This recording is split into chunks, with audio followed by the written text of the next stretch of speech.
Hello student, मैं अंकित आपके अपने चैनल पे आपका हार्दिक स्वागत करता हूँ। जैसा कि हम जानते हैं कि आज हमें क्या पढ़ना है, वर्क एनर्जी तथा पावर। एक ये डिमांडिंग टॉपिक है। किसी स्टूडेंट ने मुझसे बोला था कि ये वर्क एनर्जी तथा पावर पढ़ना है, इसलिए मैं आज आपको वर्क एनर्जी तथा पावर पढ़ाऊँगा। ठीक है, तो वर्क एनर्जी पावर हम थोड़ा सा डीप में पढ़ेंगे। ऐसा नहीं है कि हम सिर्फ डेफिनेशन लिख के छोड़ दें। ठीक है, हम समझेंगे वर्क कैसे होता है, एनर्जी क्या होती है और पावर क्या होता है ना। ये सारी चीज़ें हम बिल्कुल डीप में जाके समझेंगे। ओके, तो होता क्या है कि वर्क एनर्जी तथा पावर, तो सबसे पहले हम क्या समझेंगे, वर्क। तो आइए देख लेते हैं वर्क क्या होता है। वर्क क्या होता है, सबसे पहले हम 3 कंडीशन मानते हैं वर्क के लिए। हमने मान लिया 3 कंडीशन। सबसे पहले हमने बोला आपसे कि अगर हमने आपसे बोला कि आप एक दीवार है उसमें फोर्स लगा रहे, ठीक है, लेकिन वो दीवार अपनी जगह से हिल डुल नहीं रही है। ठीक है, वो दीवार अपनी जगह से हिल डुल नहीं रही है। ठीक है, जब हिल डुल नहीं रही है तो क्या उसमें वर्क हुआ? यस और नो में आंसर बताइए। यस और नो, क्या उसमें वर्क हुआ? ठीक है, जब दीवार हिल डुल नहीं रही है तो क्या उसमें वर्क हो रहा है? हमें बस इतना सा बताइए आप। ठीक है, अगर दीवार नहीं हिल रही है तो उसमें वर्क हो रहा है या नहीं हो रहा? तो उसमें वर्क नहीं होगा, क्योंकि दीवार अपनी जगह पर ही स्थित है। ठीक है, दीवार अपनी जगह पे ही क्या है, स्थित है। दूसरा एग्जाम्पल, मान लो कि ये कोई 1 मीटर की दूरी है, 1 मीटर की ऊंचाई पे टेबल है, टेबल पे बुक रखी है। टेबल पे क्या रखा है? बुक। और ये बुक ऊपर से गिर के नीचे आ जाती है। ठीक है, ऊपर से गिर के नीचे आ जाती है 1 मीटर। तो इसमें कोई फोर्स लगा या नहीं लगा? तो इस फोर्स लगा, तो इसमें वर्क हुआ या नहीं हुआ, ये बताओ। इसमें वर्क हुआ या नहीं हुआ? इसमें वर्क हुआ। कैसे हुआ? क्योंकि इस बुक ने अपनी जगह परिवर्तित कर दी। इस बुक ने अपनी जगह क्या कर दी? परिवर्तित कर दी। मतलब ये ऊपर से यहाँ पे आ गई नीचे, तो इसमें वर्क हुआ। तो हम यहाँ से डेफिनेशन निकाल सकते हैं कि भाई वर्क होता क्या है। अगर किसी वस्तु पे फोर्स लगाया जाए, किसी भी चीज़ पे फोर्स लगाया जाए और वो अपने स्थान से दूसरे स्थान पे आ जाए, तो उसी को ही हम क्या कहते हैं? वर्क कहते हैं। ठीक है, उसी को ही हम क्या कहते हैं? वर्क कहते हैं। ठीक है, मान लो जैसे कि ये है, ये ए पॉइंट है, ये बी पॉइंट है। हमने क्या किया, ए पॉइंट पे हमने फोर्स लगाया, इस पे हमने फोर्स लगाया, इस पे क्या लगाया? फोर्स। इस पे हमने फोर्स लगाया, और इस पे जब हमने फोर्स लगाया तो हुआ क्या? जब हमने इससे फोर्स लगाया तो हुआ क्या कि ये वाली चीज़ यहाँ आ गई। ए, जो कोई वस्तु ए थी, ये उठ के यहाँ आ गई। ठीक है, कितनी दूरी पे आई उसको हमने बोल दिया डिस्प्लेसमेंट। जितना विस्थापन हुआ, डिस्प्लेसमेंट को हिंदी में बोलते हैं विस्थापन। ठीक है, डी मतलब डिस्प्लेसमेंट। ओके, कितना डिस्प्लेसमेंट उसके अंदर हुआ। ठीक है, तो जितना डिस्प्लेसमेंट हुआ, जितनी दूरी उस वस्तु ने तय करी, ठीक है, और कितना फोर्स लगा। ठीक है, फोर्स क्या है? एफ। देखो, ठीक है, तो यहाँ से हम फॉर्मूला लिख सकते हैं एफ इंटू डी। डब्ल्यू बराबर एफ इंटू डी। तो पहला फॉर्मूला आपका ये बन गया, डब्ल्यू बराबर एफ इंटू डी। ये चीज़ बन गई, पहला फॉर्मूला ये है। ठीक है, अब यहाँ से हम एक चीज़ समझ लेते हैं, यह क्या है? एक अदिश राशि है, इसमें कोई भी दिशा नहीं होती। ये क्या है? अदिश राशि है। अदिश राशि, मेरे साथ साथ लिखना आप लोग भी, अदिश राशि है। यह अदिश राशि है। इसमें मैग्नीट्यूड की आवश्यकता होती है। मैग्नीट्यूड की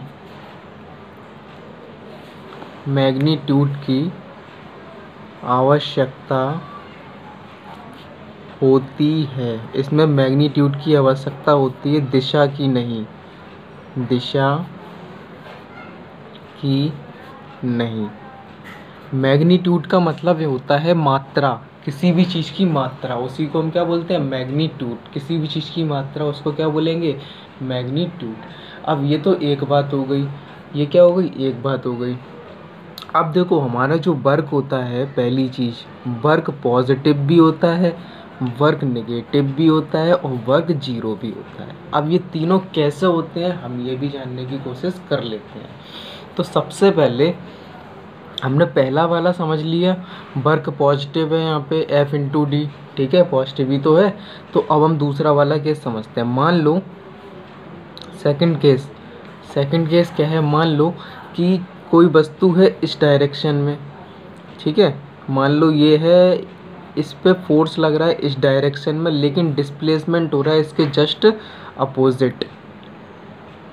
मतलब फोर्स तो हम इधर लगा रहे हैं लेकिन डिस्प्लेसमेंट किधर हो रहा है, इधर हो रहा है, ठीक है। फोर्स हम इधर लगा रहे हैं, डिस्प्लेसमेंट इधर हो रहा है, ठीक है। तो जब फोर्स इधर लगा रहे हैं, डिस्प्लेसमेंट इधर आ रहे हैं, तो इनके बीच में एक एंगल बन जाएगा। उस एंगल को क्या बोलेंगे, 180 डिग्री। 180 डिग्री का एंगल बनेगा, ठीक है, 180 डिग्री का एंगल बनेगा। अब जो थीटा आता है इसमें वो कैसे आता है, इस एंगल की वजह से ही आता है, F into D into cos theta. हम ये लिख सकते हैं। एग्जैक्ट जो मैंने आपको फॉर्मूला बताया था वो ये नहीं होता है, ये एग्जैक्ट फार्मूला नहीं होता है, वो हमने आधा अधूरा लिखा था। एग्जैक्ट फार्मूला आपका ये होता है, W बराबर F into D into cos theta, ये आपका एग्जैक्ट फार्मूला होता है, ठीक है। अब हमने क्या किया कि जब भाई थीटा की वैल्यू हमें पता चल गई 180 डिग्री है, थीटा की वैल्यू कितनी है 180 डिग्री है, तो F into D into cos 180 degree हमने रख दिया। कॉस 180 डिग्री हमने क्या किया, वैल्यू रख दी। और कॉस 180 डिग्री की वैल्यू कितनी होती है, -1 -1 से मल्टीप्लाई जब करेंगे तो अपना वर्ग कैसा आ जाएगा, नेगेटिव आ जाएगा। ये बात क्लियर हुई, वर्ग कैसा आ जाएगा, नेगेटिव आ जाएगा। ये तो नेगेटिव आ गया। अगर हमें वर्ग पॉजिटिव दिखाना हो जैसे कि हमने यहाँ दिखाया तो हम ये भी दिखा सकते हैं।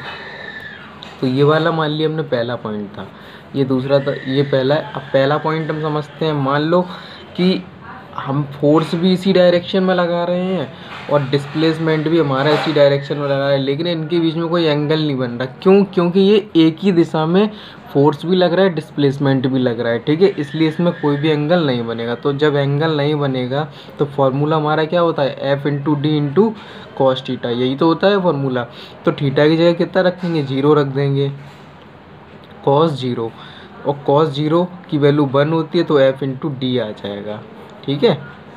W बराबर F इंटू डी, इसीलिए हमने अब पहले यहाँ पे ये लिखा था। तो ये आ गई आपकी वैल्यू क्या, पॉजिटिव, ठीक है। तो वर्क पॉजिटिव भी होता है, नेगेटिव भी होता है। अब हम समझेंगे वर्क जीरो कैसे होता है ना, वर्क जीरो कैसे होता है। अब हम आपको एक एग्जांपल देकर समझाना चाहेंगे कि वर्क जीरो कैसे होगा।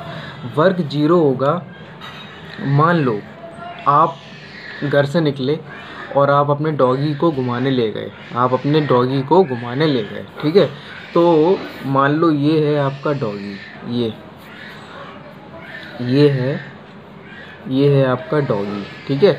ये क्या है, आपका डॉगी। आपने यहाँ पे एक पट्टा बांध रखा है जिसको पकड़ के आप चल रहे हो और डॉगी चल रहा है, ठीक है। तो आप इस पट्टे को कुछ यूं ऐसे नहीं पकड़े रहोगे, इस एंगल पे, इस पे ही तो पकड़े रहोगे, इस तरीके से तो उसको खींचोगे। अब डॉगी तो पूरा ऊपर तो खिंच के आएगा नहीं, पूरा ऊपर खिंच के तो आएगा नहीं, डॉगी अपना चलेगा इस डायरेक्शन में, ठीक है। जो भी डॉगी है वो चलेगा इस डायरेक्शन में, आप पट्टे से इस तरफ खींचोगे तो इनके बीच एक एंगल क्रिएट होगा। मान लिया वो एंगल 90 डिग्री है, क्या है, 90 डिग्री है, ठीक है। तो W बराबर, क्योंकि वर्क यहाँ भी हो रहा है, W बराबर F into D into cos 90 रख सकते हैं, और कॉस 90 की वैल्यू कितनी होती है, 0। तो पूरा वर्क अपना कितना आ जाएगा, 0, ठीक है। कॉस 90 की वैल्यू कितनी होती है, 0, तो वर्क कितना आ जाएगा, 0। तो ये तो हमारी वर्क की बात थी कि 3 चीज़ों से ये वर्क होता है, ठीक है। एंगल 0 होता है इनका, ये चीज़ हमने समझ ली।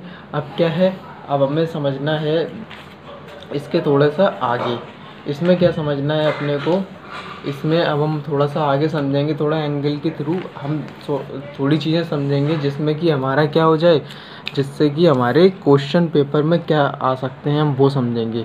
तो सबसे पहले इसमें पूछा जाएगा वर्क की यूनिट क्या होती है, वर्क की यूनिट। ठीक है, वर्क का मात्रक क्या होता है, तो वर्क का मात्रक क्या होता है, ऐसा ही मात्रक, वर्क का मात्रक जूल होता है। क्या होता है, जूल होता है।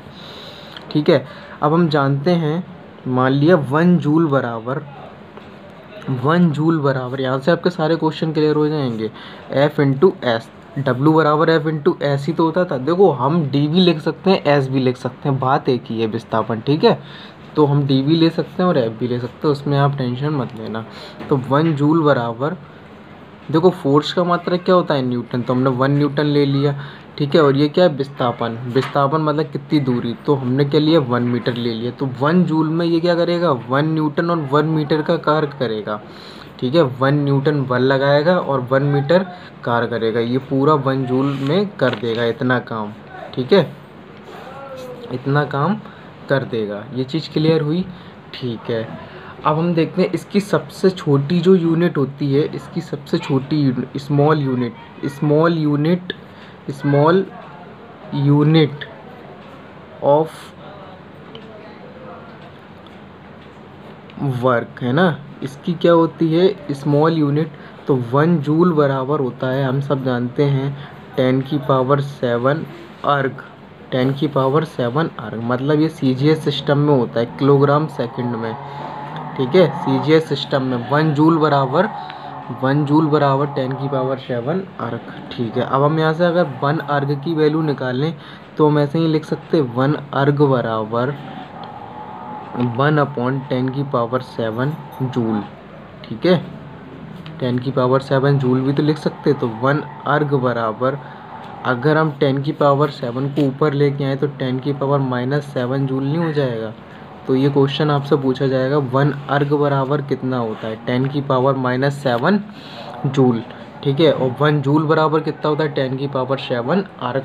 ठीक है, तो ये क्वेश्चन इंपॉर्टेंट थे। तो यहाँ से कितने क्वेश्चन इंपॉर्टेंट हैं आपके, आपसे वर्क का मात्रक पूछा जा सकता है, क्या होता है, तो वर्क का मात्रक जूल होता है। सीजीएस सिस्टम में पूछेगा तो अर्ग होता है। ठीक है, और हमने तीनों एंगल कैसे निकलता है, कॉस थीटा कैसे आता है, ये सारी चीज़ें हमने बता दी। कॉस थीटा तब आता है जब कोई एंगल बनता है।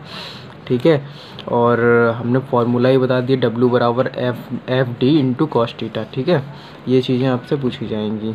और 1 जूल में कितना वर्क होता है, 1 न्यूटन इंटू 1 मीटर। ठीक है, और वर्क की स्मॉल यूनिट क्या होती है, अर्ग होती है। ठीक है, क्या होती है, अर्ग, सीजीएस सिस्टम में। ओके, सारी चीज़ें हमने बता दी। यह एक अदिश राशि होती है। यह क्या होती है, एक अदिश राशि होती है।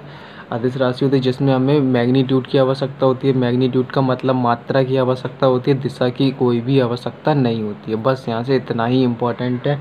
आगे हम पढ़ेंगे एनर्जी। ठीक है, एनर्जी, तो सबसे पहले एनर्जी समझेंगे, एनर्जी क्या होती है। वर्क समझ लिया, एनर्जी समझ, अब हम एनर्जी समझते हैं।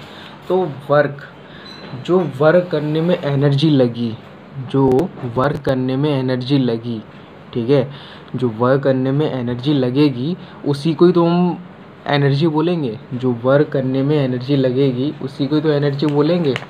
ठीक है, जो वर्क करने में एनर्जी लग रही है उसको हम क्या बोलेंगे, एनर्जी। मतलब कार्य करने की क्षमता, मतलब कार्य करने की क्षमता, ability, ability to do work, ability, ability to do work, ability to do work, मतलब कार्य करने की क्षमता, कार्य करने की क्षमता कि आपकी कितनी कैपेसिटी है, कितना आप वर्क कर सकते हो। ठीक है, यही तो एनर्जी है कि जितनी आपके अंदर एनर्जी होगी उतना ही तो आप वर्क कर सकते हो।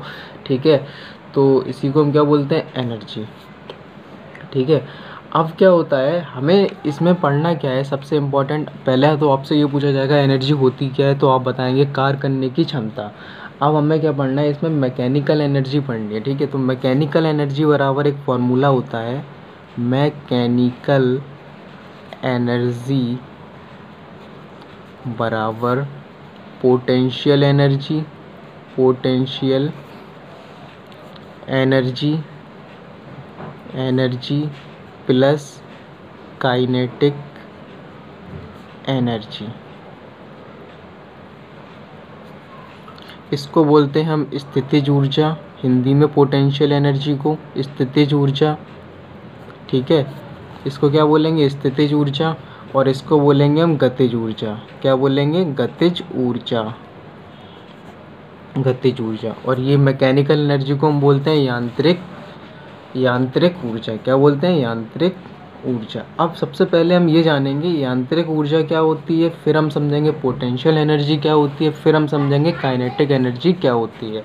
वैसे तो आपके लिए इतना ही काफ़ी है, आपसे सिर्फ इतना ही पूछा जाएगा कि यांत्रिक ऊर्जा बराबर क्या होता है, तो आप सीधा सीधा आंसर दे देंगे यांत्रिक ऊर्जा बराबर होता है स्थितिज ऊर्जा प्लस गतिज ऊर्जा। ठीक है, आप सीधा सीधा आंसर दे सकते हैं। लेकिन मैं आपको तीनों चीज़ें बताना चाहूँगा कि ये क्या एग्जैक्ट होती क्या है। ठीक है, तो सबसे पहले हम बात करेंगे यांत्रिक ऊर्जा की। यांत्रिक ऊर्जा मतलब मैकेनिकल एनर्जी की बात करेंगे। ये कौन सी एनर्जी होती है और कहाँ से आती है।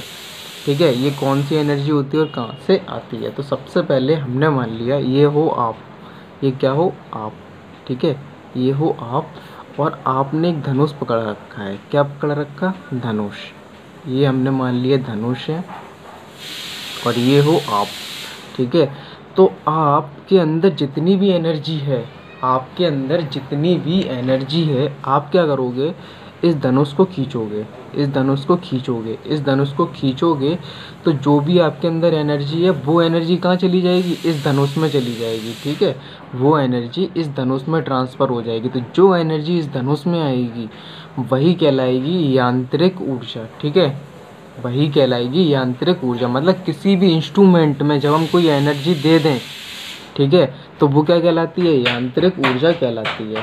वो क्या कहलाती है? यांत्रिक ऊर्जा कहलाती है। तो ये कौन सी ऊर्जा हो गई?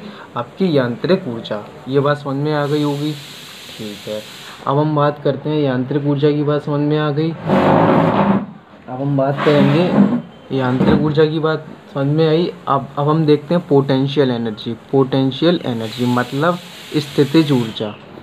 क्या चीज़ देखेंगे? स्थितिज ऊर्जा, स्थितिज ऊर्जा। ठीक है, अब हम स्थितिज ऊर्जा के सबसे देखें। मतलब स्थितिज ऊर्जा, इसका नाम ही ऐसे पड़ा स्थिति के हिसाब से, मतलब ये स्थित रहती है ना। तो इसमें भी दो टाइप होते हैं। इसमें क्या होते हैं? दो टाइप होते हैं। इसमें क्या होते हैं? दो टाइप। पहली कौन सी एनर्जी होती है? Gravity, gravity potential energy. कहने का मतलब है गुरुत्वीय पोटेंशियल एनर्जी। ठीक है, गुरुत्वीय पोटेंशियल एनर्जी। और दूसरी क्या होती है? Elastic potential energy. ठीक है, इलास्टिक पोटेंशियल एनर्जी, ये चीज़ समझो आप। ठीक है, पहली क्या होती है? ग्रेविटी पोटेंशियल एनर्जी और दूसरी होती है इलास्टिक पोटेंशियल एनर्जी। अब क्या है? अब हम समझेंगे। सबसे पहले मान लिया, हम पहले ग्रेविटी वाली समझ लें, है ना। ये मान लिया हमारी कोई सतह है। ये क्या है? सतह है। ठीक है, यहाँ पे कोई वस्तु रखी है, हमने उसको उठा के यहाँ रख दिया। मतलब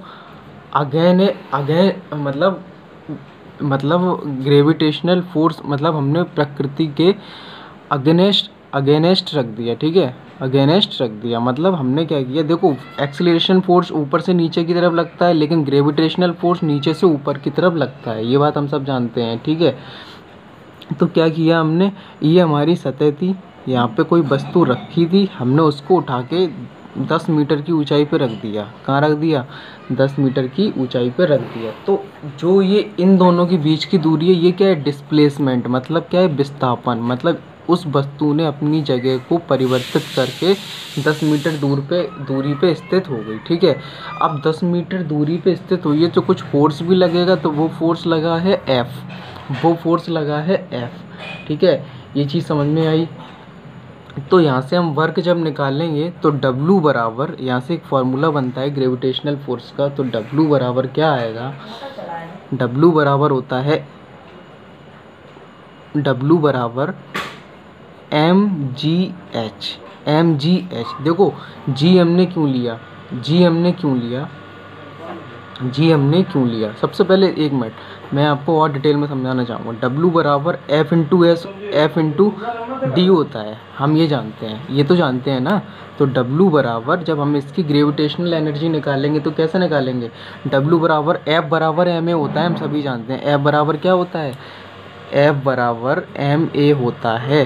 F बराबर क्या होता है, ma होता है, ठीक है। लेकिन यहाँ पे एक्सेलरेशन नहीं है ना, एक्सेलरेशन फोर्स नहीं है, यहाँ पे ग्रेविटी फोर्स है। तो F बराबर mg नहीं हो जाएगा, F बराबर mg। तो यही वाला mg हमने F की जगह रख दिया, देखो यही वाला हमने F की जगह mg को रख दिया। अब D डिस्प्लेसमेंट, कितना विस्थापन, तो हम अब ये नीचे से ऊपर की तरफ जा रही तो हम इसको हाइट नहीं मान सकते, तो हमने h मान लिया। तो W बराबर mgh, ये एक फार्मूला हमारा ये हो गया, ठीक है। W बराबर mgh। तो ये चीज़ क्लियर हुई, ग्रेविटेशनल पोटेंशियल एनर्जी क्या होती है। तो W बराबर mgh, जब भी हम कभी नीचे से ऊपर की तरफ जाएंगे तो यही फार्मूला लगेगा, W बराबर mgh, ठीक है। ये चीज़ क्लियर हो गई। अब हम इलास्टिक पोटेंशियल एनर्जी समझ लें। अब मान लो इलास्टिक, जैसे कि नाम से ही पता चल रहा है, कोई भी स्प्रिंग है, अगर हम उसको खींचते हैं तो उसमें कौन सी एनर्जी होती है, इलास्टिक पोटेंशियल एनर्जी। अगर हम किसी भी चीज़ को खींच रहे हैं, है ना, खींच रहे हैं, तो उन सभी में क्या है, इलास्टिक पोटेंशियल एनर्जी। इसका फॉर्मूला क्या होता है, W बराबर हाफ के एक्स स्क्वायर, जितना हमने खींचा वो है एक्स स्क्वायर, और के आपका है कांस्टेंट, ठीक है। के क्या है, स्प्रिंग कांस्टेंट, स्प्रिंग कांस्टेंट, के क्या है, स्प्रिंग कांस्टेंट, ठीक है। लेकिन फार्मूला आपका इतना इम्पोर्टेंट है, ठीक है। W बराबर हाफ के एक्स स्क्वायर, ये बात क्लियर हो गई, ठीक है। ये तो आपकी एनर्जी की बात हो गई। ये किसकी बात हो गई, ये तो आपकी एनर्जी की बात हो गई।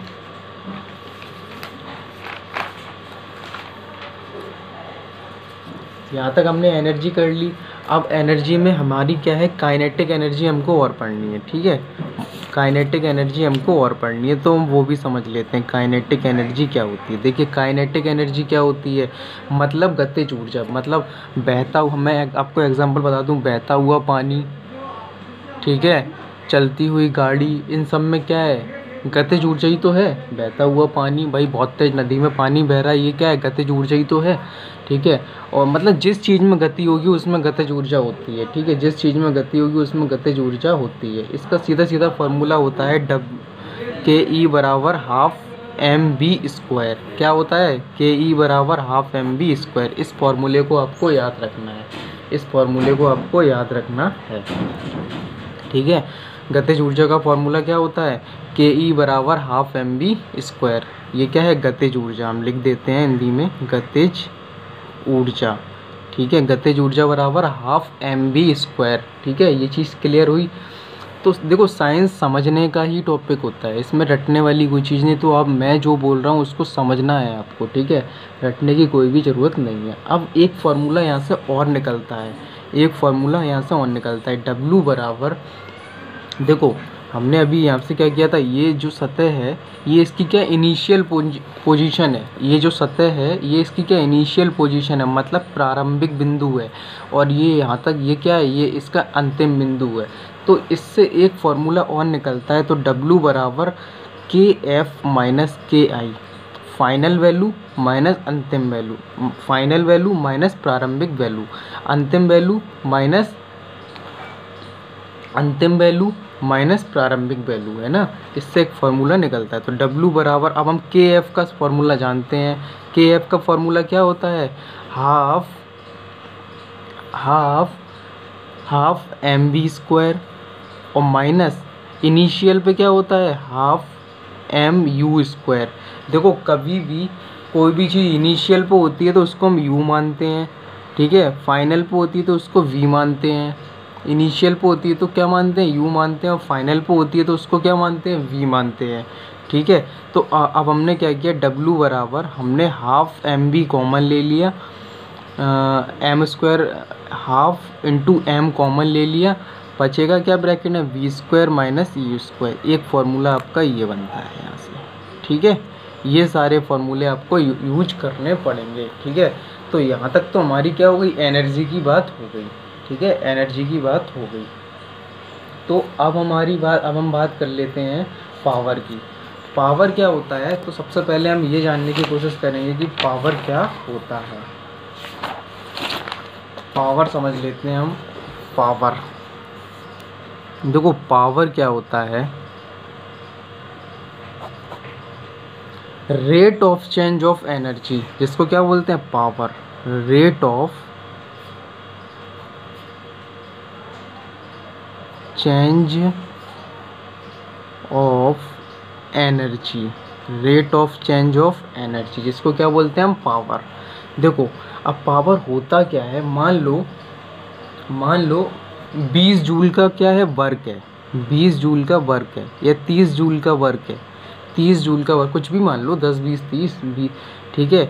ये 5 सेकंड में पूरा करते हैं, ये 5 सेकंड में, इनको 5 सेकंड समय लगता है, ठीक है। तो ये 5 सेकंड में 5 जूल काम कर पाएंगे, 5 सेकंड में कितना काम कर पाएंगे, 5 ठीक है 5 जूल काम कर पाएंगे। लेकिन एक दूसरा बंदा है, वो ये काम 10 सेकंड ले लेता है, मतलब इसको बहुत ज़्यादा समय लग रहा है, इसको ज़्यादा समय लग रहा है, इसको कम समय लग रहा है। तो दो लोगों में पावर अलग अलग होता है ना, पावर अलग अलग होता है। तो कहने का मतलब है दो लोगों में वही अलग अलग पावर होगा, कोई जल्दी काम कर सकता है, कोई धीरे धीरे काम करेगा, ठीक है। तो पावर का क्या मतलब है कि ये काम तो कर रहे थे जल्दी, ये काम कर रहे थे देर में, ठीक है। तो इनमें पावर ज़्यादा हुई, ये चीज़ क्लियर है ना, इनमें पावर ज़्यादा हुई। तो पावर मतलब रेट, हमने इसलिए बोला rate of change of energy, ठीक है। Rate of change of energy का क्या मतलब है, रेट का मतलब हमेशा समझना समय, जहाँ पे आपको दर, रेट को हिंदी में बोलते हैं दर, ठीक है। जहाँ पे आपको दर लिखा मिल जाए आप समझ जाना समय की बात हो रही है, समय की बात हो रही है, ठीक है। समय के अकॉर्डिंग एनर्जी में परिवर्तन हो रहा है, ठीक है। तो पावर का फॉर्मूला यहाँ से क्या बन जाएगा, P बराबर E/T। E मतलब एनर्जी, इसको हम W भी ले सकते हैं, इसको हम W भी लिख सकते हैं, ठीक है, W/T।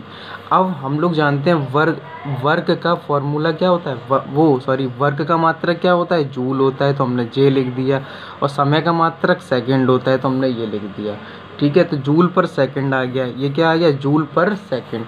तो और इसकी SI यूनिट होती है वॉट, पावर की SI यूनिट क्या होगी, वॉट। पावर की SI यूनिट क्या होती है, what, SI unit, SI unit of power, मैं लिख देता हूँ SI unit of power, SI unit of power क्या होती है, वॉट, ठीक है। ये क्वेश्चन इम्पोर्टेंट है। अब यहाँ से कुछ चीज़ें आपसे और पूछ ली जाती हैं, मान लो हमने लिखा 1000 वॉट, ठीक है, कुछ यूनिट्स होती हैं, तो इसको हम ऐसे लिख सकते हैं 1 किलोवाट, ठीक है। आपको लिख दिया 746 वॉट, 746 वॉट, तो इसको हम लिखते हैं वर्स 1 हॉर्स पावर, मतलब हॉर्स पावर का मतलब होता है अश्व शक्ति, ठीक है। हॉर्स पावर का मतलब होता है अश्व शक्ति।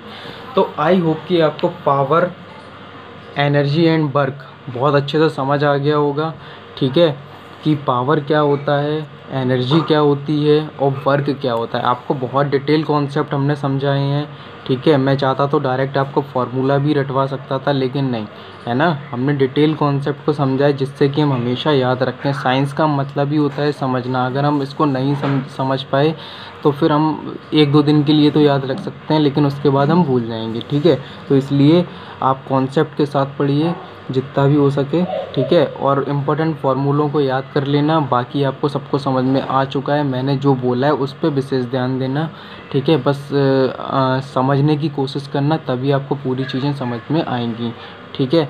और अभी तक जिसने भी मेरे चैनल को सब्सक्राइब ना किया वो चैनल को सब्सक्राइब करें, वीडियो को लाइक करें, कमेंट करें, अगर वीडियो पसंद ना आए तो डिसलाइक करें।